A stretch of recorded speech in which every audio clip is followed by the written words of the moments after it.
آياته ويزكيهم ويعلمهم الكتاب والحكمة وإن كانوا من قبل لفي ضلال مبين۔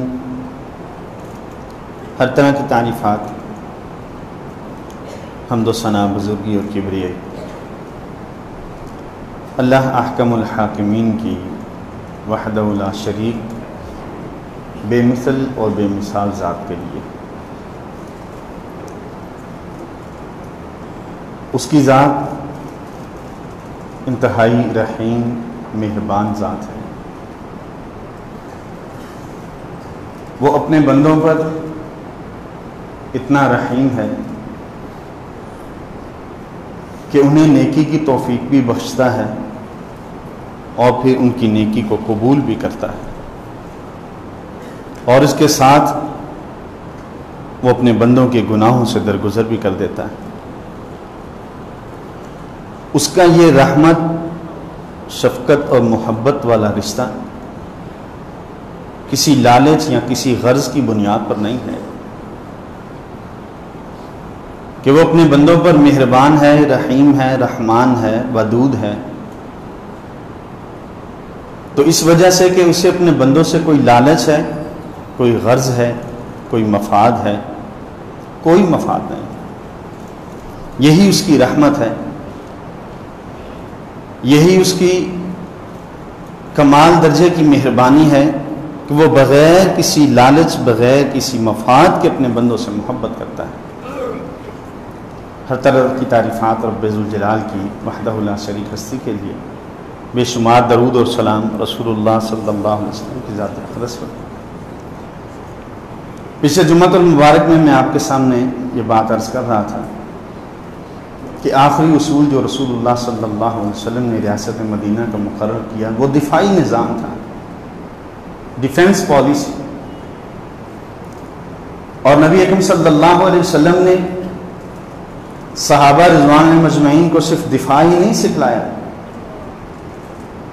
کہ جب کوئی تم پر حملہ آور ہو یا تمہیں کسی طرح کا خطرہ محسوس ہو یا کسی جگہ پر مسلمانوں کے کسی علاقے میں رہنے والے یا کفار کے کسی علاقے میں رہنے والے لوگوں پر ظلم و ستم ہو تو تم نے ان کی حمایت، ان کی نصرت، ان کی مدد کے لیے جانا ہے۔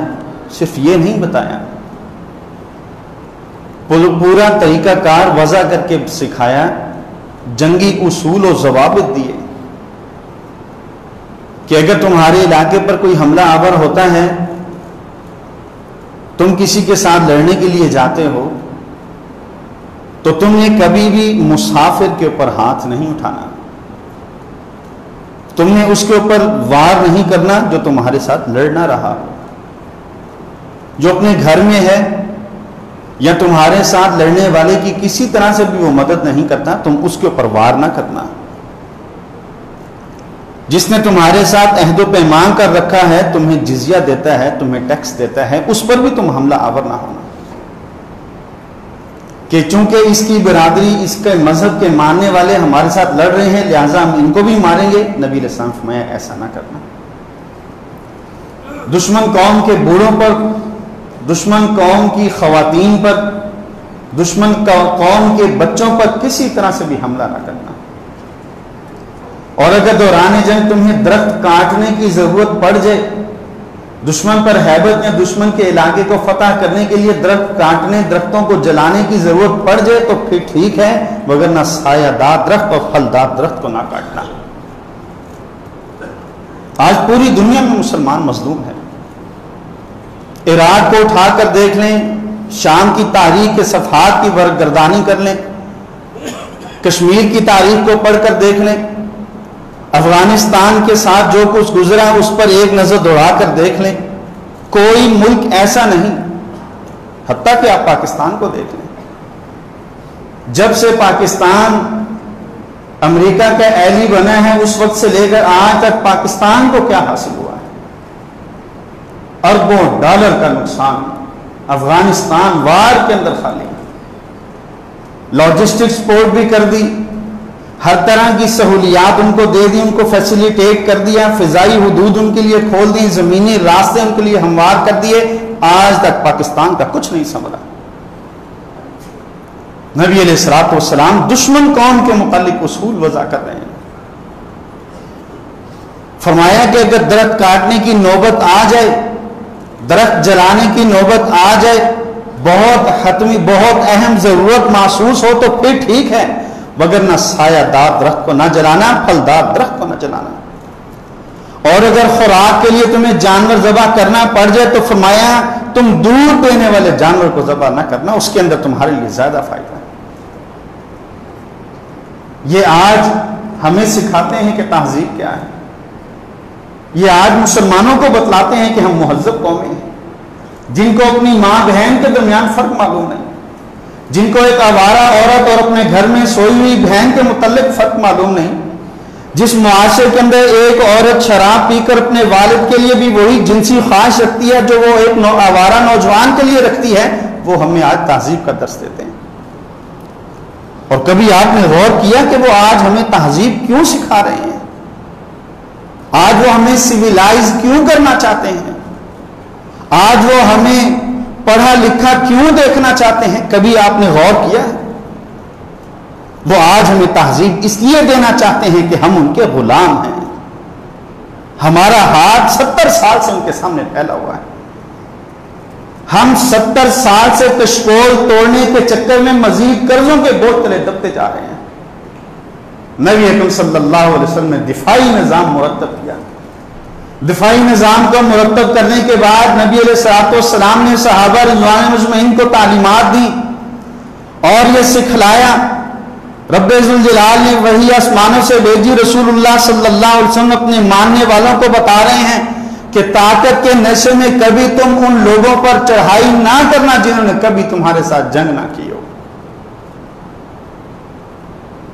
رب ذوالجلال فرماتا ہے کہ ان اللہ لا يحب الفساد، رب ذوالجلال دنیا میں بگاڑ پیدا کرنے کو پسند نہیں کرتا اور وہ بگاڑ پیدا کرنے والوں کو بھی پسند نہیں کرتا۔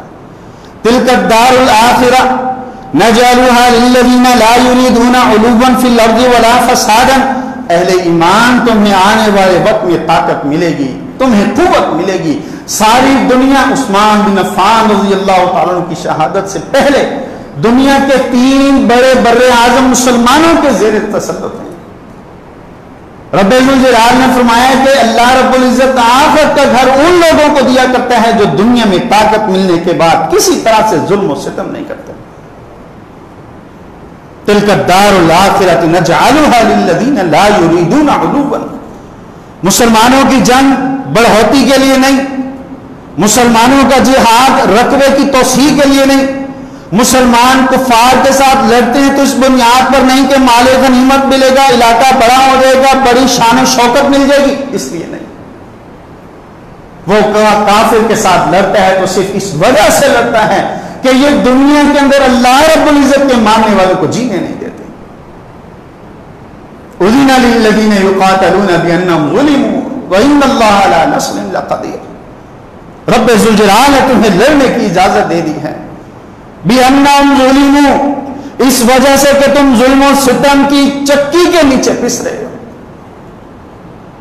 آج کون سا مسلمان ملک ہے؟ آج مسلمانوں کی جو اسلام کے ٹھیکیدار بنے پھرتے ہیں، جو اسلام کے دعوے دار، جو یہ سمجھتے ہیں کہ شاید ہماری وجہ سے دنیا کے اندر اسلام موجود ہے، اگر ہم نہ رہے تو اسلام ختم ہو جائے گا، یہ UAE کے بدنام بادشاہ مسلمانوں کے قاتل کو عین اس وقت پر کہ جب وہ پورے کشمیر کے اندر، پورے ہندوستان کے اندر مسلمانوں کو تختہ مشق بنا رہا ہے، جس کی تاریخ ہی ظلم و ستم سے بھری پڑی ہے۔ گجرات، احمد آباد، کاٹھیا وار کی دہشت گردی میں سر فہرست، ٹاپ آف دا لسٹ۔ اور ظالموں تم کفار سے دوستی لگا رہے، ہمارے تجارتی تعلقات ہیں، یہ تمہارے تجارتی تعلقات نہیں، تمہاری دوستیاں ہیں۔ وَمَن يَتَوَلَّهُم مِّنكُمْ فَإِنَّهُ مِنْهُمْ، جو کافروں سے دوستی لگائے گا وہ کافر بن جائے گا۔ یہ رب ذوالجلال کا نازل کردہ قانون ہے کہ اگر تمہارے دل کے اندر کفار کے لیے کوئی نرمی ہے، کفار کے لیے ہمدردی ہے، کفار کے لیے تم نرم گوشہ رکھتے ہو، کفار کے لیے تمہارے دل کے اندر خیر کے جذبات ہیں، پھر اس بات کو یاد رکھنا کہ تمہارے دل میں ایمان نہیں ہے۔ ایک دل کے اندر رب ذوالجلال کی محبت اور رب ذوالجلال سے محبت رکھنے والوں کے قاتل کی محبت کبھی جمع نہیں ہوا کرتی۔ نبی علیہ الصلوۃ والسلام نے صحابہ رضوان اجمعین کو تعلیم دی اور رب ذوالجلال نے بتا دیا آنے والے وقت میں اقتدار ملے گا، دنیا میں شان و شوکت ملے گی، تمہارا قبضہ ہو جائے گا، پورے عرب کی سرزمین پر کوئی کافر، مشرک، ہندو، عیسائی، یہودی کوئی نظر نہیں آئے گا، لیکن ایک بات یاد رکھنا کہ تلک الدار الآخرۃ نجعلها للذین لا یریدون علوا فی الارض ولا فسادا، آخرت کا گھر، آخرت کا بہترین انجام متقین کے لیے ہے جو طاقت ملنے کے بعد، رب ذوالجلال کی دی ہوئی شان و شوکت ملنے کے بعد پھر وہ مظلوموں پر، پھر وہ کسی طرح سے لوگوں پر وہ ناجائز طریقے سے ہاتھ نہیں چلاتے۔ نبی علیہ الصلوۃ والسلام نے صرف لڑنے کی اجازت نہیں دی تھی۔ آج مسلمانوں کے علاقوں پر حملہ ہوتا ہے، وہ شام کے علاقہ ہو، وہ عراق کا علاقہ ہو، وہ افغانستان کی سرزمین ہو، وہ کشمیر ہو، مسلمانوں پر کارپوریٹ بامبنگ کرنے کے بعد سب سے پہلے نمبر پر مسلمان اور دوسرے نمبر پر ہسپتال ہیں۔ ان کو کسی طرح سے کوئی سکون نہ ملے، مسلمانوں کو مارو، جب وہ ہسپتالوں میں جمع ہو وہاں پر جا کے بمباری کر دو، اور ہمارے ساتھ ہونا بھی ایسے ہی چاہیے۔ پاکستان دنیا کی سب سے بہترین انڈسٹری ہے جو ہندوستانی فلموں کو چلاتی ہے۔ آج ہمارے دلوں میں ہندوستان کی نفرت ہے، آج ہم اول تو مسلمانوں کو معلوم ہی نہیں، ورلڈ کپ میں لگا دیا، پب جی پر لگا دیا، پوری قوم پب جی پر فوجی بنی ہوئی ہے، پوری کی پوری قوم۔ معیشت کے بوجھ تلے دبا دیا، اپنے ہی قوم کو اپنے حکمرانوں کے ساتھ جھگڑا دیا، لڑا دیا، کسی طرح سے ان کو یہ سٹیبلائز نہ ہو سکے، ان کو ہر طرح سے ڈی سٹیبلائز کر کے رکھو۔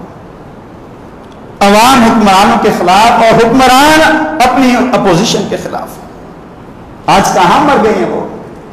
کہاں ان کے جنازے چلے گئے؟ کہاں ان کے بدبودار لاشیں چلے گئے جو اپنے اقتدار کے لیے کرتے رہے لانگ مارچ، جو اپنے اقتدار کے لیے کرتے رہے ٹرین مارچ، جو اپنے اقتدار کے لیے کرتے رہے 126 دن کا دھرنا۔ کشمیر کے اندر گولی چلتی تھی، مذہبی لوگ سارے سڑکوں پر نکل آتے تھے، آج تو ان کی سڑکیں سرخ ہو گئی ہیں، لیکن یہ سارے کے سارے بے ہوش۔ رب ذوالجلال کو ان ناپاک جسموں کی کوئی ضرورت نہیں۔ وَإِنَّ اللَّهَ عَلَىٰ نَصْرِهِمْ لَقَدِيرٌ وَمَا يَعْلَمُ جُنُودَ رَبِّكَ إِلَّا هُوَ، تیرے رب کے لشکر کو تیرے رب کے علاوہ کوئی بھی نہیں جانتا۔ وہ نمرود کو حقیر سے مچھر سے مروا دیتا ہے، وہ ابرہہ کے بڑے بڑے لشکر، بڑے بڑے ہاتھی کہ عرب کی سرزمین پر جب انہوں نے قدم رکھا، سارے کا سارا علاقہ مکہ کی سرزمین دہل گئی، زلزلہ آ گیا، لوگ پریشان ہیں، بھاگ کر پہاڑوں پر چڑھ گئے۔ آج نہ جانے کیا ہونے والا ہے، آج نہ جانے کیا قیامت ہونے والی۔ عرب نے پہلی مرتبہ اپنی آنکھوں سے ہاتھی کو دیکھا ہے، پہلی مرتبہ، اس سے پہلے کبھی انہوں نے ہاتھیوں کو دیکھا ہی نہیں۔ کتنا معصوم پرندہ ہے بابی، رب ذوالجلال نے اس کے ذریعے سے، وہ کسی کا محتاج نہیں ہے، رب ذوالجلال کسی کا محتاج نہیں، وہ ہماری فوج کا محتاج نہیں، وہ ہمارا محتاج نہیں، وہ ہمارے سیاسی حکمرانوں کا محتاج نہیں۔ وَإِنَّ اللَّهَ عَلَىٰ نَصْرِهِمْ لَقَدِيرٌ، رب ذوالجلال جب چاہے گا، جس طرح چاہے گا، ان مظلوموں کی مدد کرے گا، اس نے اپنے اوپر لازم کر رکھا ہے۔ بدبختی تو ہماری ہے۔ رب ذوالجلال نے فرمایا اُذِنَ لِلَّذِينَ يُقَاتَلُونَ بِأَنَّهُمْ ظُلِمُوا، یہ پہلی آیت رب ذوالجلال نے نازل فرمائی کہ لوگوں تمہیں اجازت ہے رب ذوالجلال کی طرف سے، اس سے پہلے تمہاری پالیسی ڈیفنس پالیسی تھی، اب تمہاری پالیسی اوفنس کی پالیسی ہے۔ پہلے تمہیں یہ حکم تھا کہ خاموش رہنا، کوئی مارے تو آگے سے جواب نہ دینا، پیٹے جاؤ گے۔ عبداللہ بن مسعود رضی اللہ عنہ نبی علیہ الصلوۃ والسلام کے بعد پہلے صحابی جنہوں نے مکہ مکرمہ کے اندر بیت اللہ کے اندر کھڑے ہو کر باواز بلند پر پاک کی تلاوت کی، اتنا مارا بے ہوش ہو گئے۔ رب ذوالجلال نے مدد کی۔ ایک وقت پھر وہ آیا کہ صحابہ رضوان اللہ مجمعین کا جمع غفیر رسول اللہ صلی اللہ علیہ وسلم کی معیت میں مکہ کو فتح کرتا ہے اور کفار دہلے ہوئے ہیں کہ آج نہ جانے کیا ہو جائے گا۔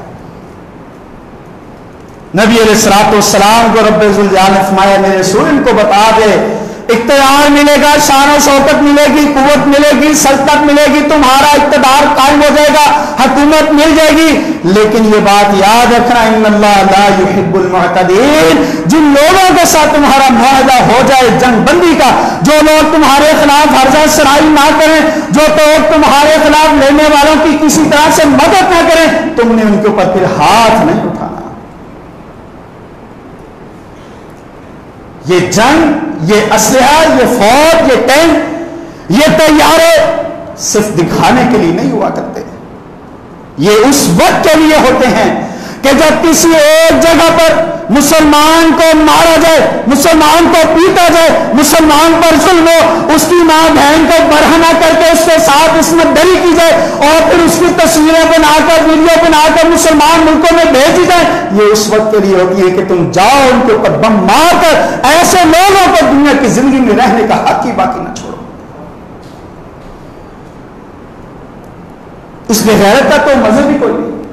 ہندو مذہب کو پڑھ لیجئے، ہندوؤں کا کوئی مذہب نہیں، کوئی عقیدہ نہیں، ان کی ڈاکٹرن کوئی بھی نہیں۔ رب ذوالجلال نے ان کو دنیا کے اندر اتنا منحوس قرار دیا ہے کہ جہاں دیکھتا ہے یہ جھک جاتا ہے۔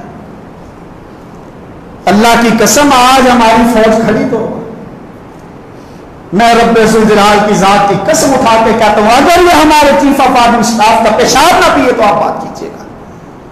ایک دفعہ راہیل صاحب باجوہ صاحب باہر تو نکلے۔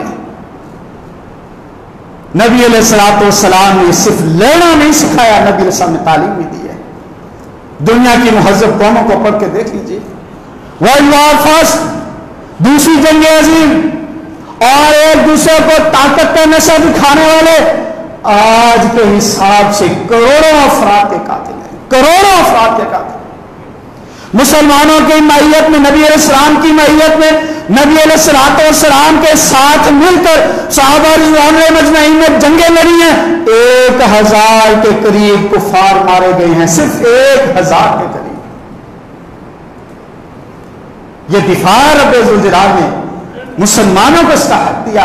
نبی علیہ الصلوۃ والسلام نے ریاست مدینہ کو اس کا اصول بنایا، جو ہماری ریاست پر، جو ہمارے رب کے ماننے والوں پر ظلم کرے گا ہم خود نکلیں گے، ہم خاموش نہیں بیٹھیں گے، ہم برداشت نہیں کریں گے۔ ہمیں اگر صلح کا، امن کا، ہمیں اگر سفارتی تعلقات بحال رکھنے کا پیغام دیا جائے گا ہم ان چیزوں کی پرواہ نہیں کریں گے۔ کہتے ہیں ہندوستان کی ایمبیسی بند ہونی چاہیے، میں کہتا ہوں سب سے پہلے UAE کی ایمبیسی بند کی جائے، ہندوستان کی ایمبیسی بعد میں بند کی جائے، سب سے پہلے ان اسلامی ملکوں کی پاکستان کے اندر ایمبیسیاں بند کی جائیں۔ جو مسلمان سے بڑھ کر اپنے تجارتی تعلقات کو ترجیح دیتا ہے اس کا ایمان ہے ہی نہیں ہے۔ جو اسلام سے بڑھ کر، جو اسلام اور ایمان سے زیادہ، جو رب ذوالجلال اس کے رسول اور اس پر ایمان لانے والوں سے زیادہ فوقیت تجارت کو دیتا ہے، اس شخص کے دل میں ایمان نہیں ہے۔ نبی علیہ الصلوۃ والسلام نے دفاع کا حکم دیا، صحابہ رضوان اللہ مجمعین نے دفاع کیا، بہترین طریقے سے کیا، اتنے اعلیٰ طریقے سے کیا کہ پھر نبی علیہ السلام نے معاہدوں کی اور سفارتی تعلقات کی کوئی پرواہ نہیں کی۔ یہودیوں کے ساتھ معاہدہ ہے، مدینہ میں حملہ آور ہونے والے پر، مدینہ پر حملہ آور ہوگا جو شخص، ہم مسلمان اور یہودی مل کر اس کو جواب دیں گے۔ معاہدہ ہو چکا، میں نے آپ کو خطبات، سیرت کے خطبات میں بتایا۔ ایک یہودی نے نبی علیہ الصلوۃ والسلام پر، اللہ رب العزت پر ایمان لانے والی عورت جب وہ بازار میں نکلی، نبی علیہ الصلوۃ والسلام پر ایمان رکھنے والی، رب ذوالجلال پر ایمان رکھنے والی اس بانڈی کی چادر کو پتھر کے ساتھ باندھ دیا۔ وہ اپنے سامان بیچنے خریدنے کے بعد وہ کھڑی ہوئی، چادر اس کے نیچے گر گئی، وہ برہنہ ہو گئی۔ مسلمان کو غیرت آئی، یہ ہوتا ہے مسلمان، یہ نہیں ہوتا مسلمان کہ اس کے واٹس ایپ کے اوپر کشمیر کی ہندوستان کی ویڈیو آئے، وہ دیکھنے کے بعد بند کر کے پھر LCD آن کر دے ہندوستانی جب بھی نیٹ دیکھ رہے ہیں۔ دل والے دلہنیاں لے جائیں گے، وہ کہتا ہے کوئی مسئلہ نہیں، یہ تو پاکستان ہندوستان کا مسئلہ ہے۔ وہ دیکھ رہے ہیں مووی، وہ اپنی محبت کو اجاگر رکھے ہوئے ہیں، وہ کہتا ہے یہ تو ہمارا کلچر ہے۔ مسلمان کو غیرت آئی، مسلمان نے اس یہودی کو عین اسی جگہ پر قتل کر دیا کہ تم نے ایک مسلمان خاتون کی عصمت دری کی ہے۔ 8 لاکھ فوج تو اپنی جگہ ہے نا، 30,000 RSS کے گنڈے اور 2 دوسری بڑی تنظیموں کے، جن میں سے ایک تنظیم مودی کی، 30,000 بچیاں چھرے اور خنجر لے کر وہ کشمیر کی وادی میں، ان کو یہ حکم دیا گیا، پولیس اسٹیشن سے ان کو یہ ہتھیار دیے گئے، ان کو یہ حکم دیا گیا کہ تم نے جا کر پہلے زنا بالجبر کرنا ہے، خاتون کو ننگا کرنا ہے، اس کے ساتھ زیادتی کرنی ہے، اس کے بعد پھر اس کی مووی بنانی ہے، اس کے بعد اس کے جسم کے ٹکڑے کرنے ہیں، پھر تم نے گھر سے نکلنا ہے۔ یہ خاموش ہے، یہ کہتا ہے میرے تجارتی تعلقات ہیں، میں مودی کے لیے مندر بھی بنانے کو تیار ہوں، میں مودی کے لیے سول ایوارڈ بھی دینے کو تیار ہوں، رب ذوالجلال تمہیں برباد کر دے، اللہ ان لوگوں کا ستیہ ناش کر دے، اللہ ان مسلمان ملکوں کے ان حکمرانوں کو جن کے دلوں کے اندر کشمیر اور ہندوستان اور دوسرے علاقوں کے مسلمانوں کے لیے کوئی ہمدردی نہیں، اللہ ان کو تباہ و برباد کر دے۔ سبحان ربک رب العزت عما یصفون۔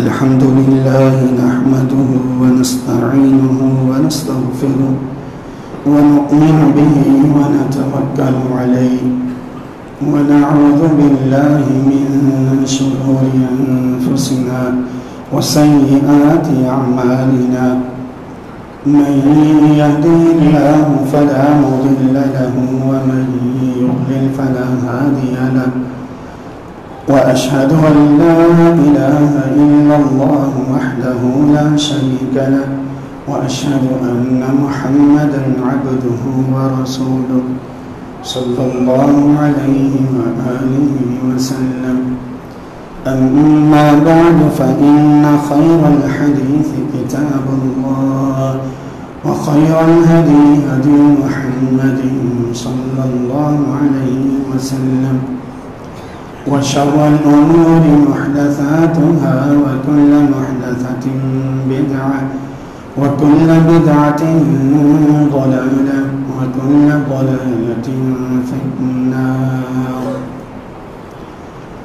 اللهم صل على محمد وعلى آل محمد كما صليت على إبراهيم وعلى آل إبراهيم إنك حميد مجيد اللهم بارك على محمد وعلى آل محمد كما باركت على إبراهيم وعلى آل إبراهيم إنك حميد مجيد أما بعد فأعوذ بالله من الشيطان الرجيم بسم الله الرحمن الرحيم لقد من الله على المؤمنين إذ بعث فيهم رسولا من أنفسهم میں آپ کے سامنے عرض کر رہا تھا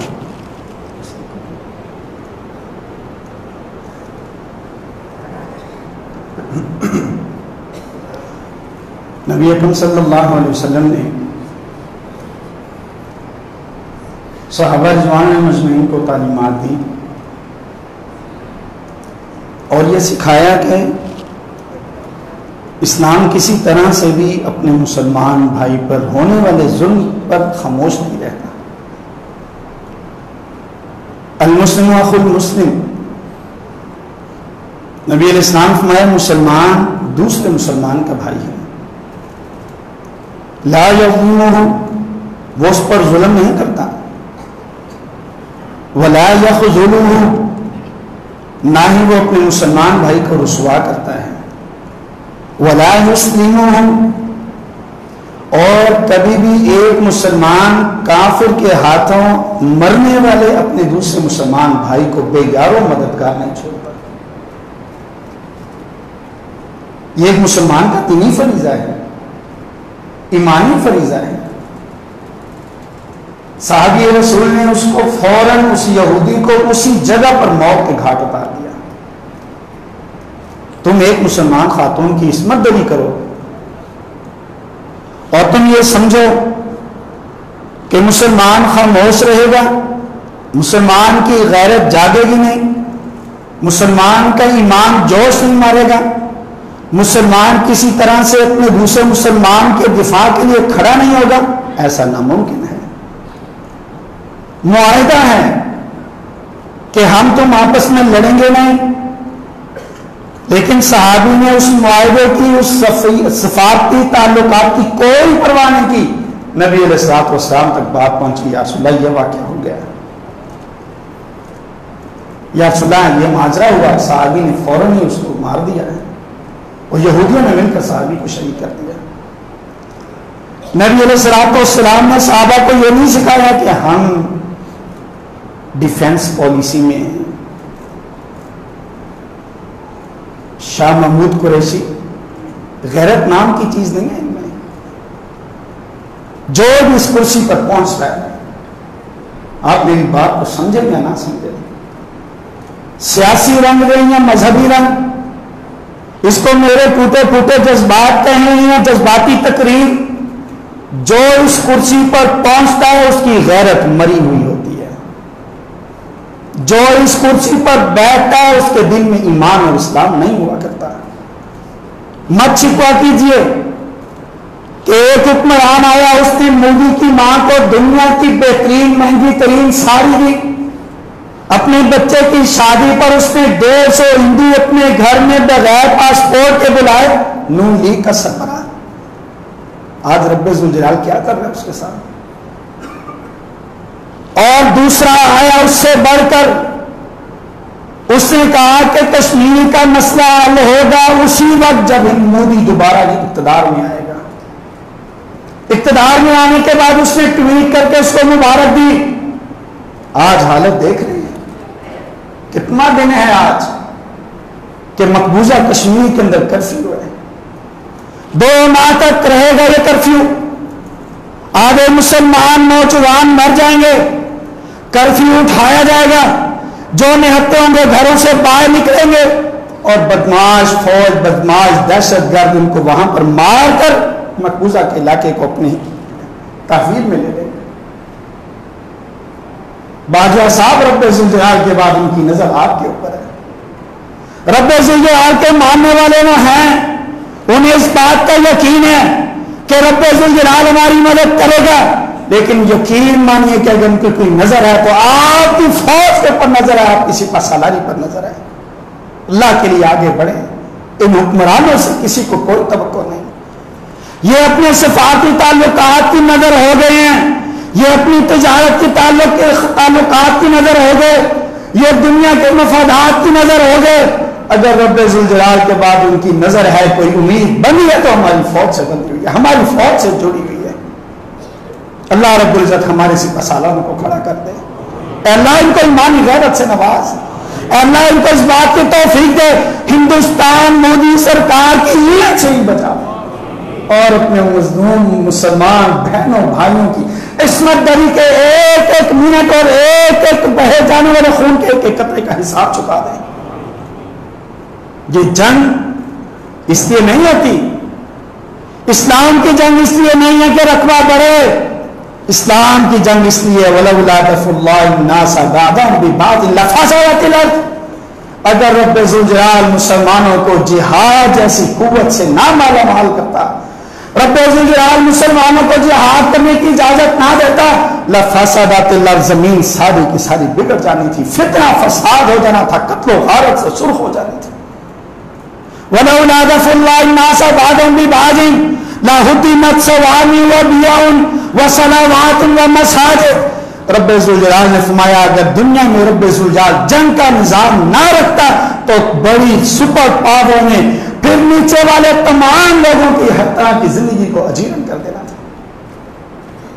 یہ مسلمانوں کا سیاسی نظام، مسلمانوں کا دفاعی نظام تھا. اپنے علاقے کا دفاع بھی کرنا ہے، اپنے مال کا دفاع بھی کرنا ہے، اپنی جان کا دفاع بھی کرنا ہے.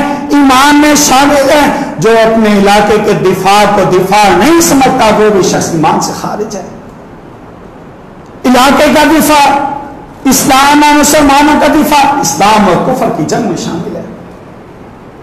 یہ نبی علیہ السلام نے وہ اصول بتائے کہ جن کی بنیاد پر نبی علیہ السلام نے ریاست مدینہ کو مضبوط کیا. آخری اصول دفاعی نظام، دفاعی طریقہ کار، جہاد کی رغبت، اور ایک غزوے میں کعب بن مالک رضی اللہ تعالیٰ شامل نہیں ہو سکے. ہلال بن امیہ، مرارہ بن ربیع، کعب بن مالک، 3 صحابیاں غزوہ تبوک سے پیچھے رہ گئے. یہ دفاعی نظام کوئی ایسا نظام نہیں ہے کہ جو کرنا چاہے کر لے، جو نہ کرنا چاہے نہ کرے، پیچھے رہ جائے. یہ اتنا بہترین اور اتنا مضبوط نظام ہونا چاہیے کہ ہر شخص کے دل کے اندر صرف ہماری فوج کی ذمہ داری نہیں، ہمارے سپہ سالار کی ذمہ داری نہیں، یہ صرف باجوہ صاحب کی ذمہ داری نہیں ہے کہ وہ اپنے ہماری سرور کی حفاظت کرے. ہم میں سے ہر شخص کی ذمہ داری ہے. کعب بن مالک رضی اللہ عنہ کہتے ہیں نبی علیہ السلام کے ساتھ غزوہ بدر سے لے کر آخری غزوے تک میں شامل ہوا، حنین تک. غزوہ تبوک آیا میں جا نہیں سکا. نبی علیہ السلام غزوے سے واپس آ گئے.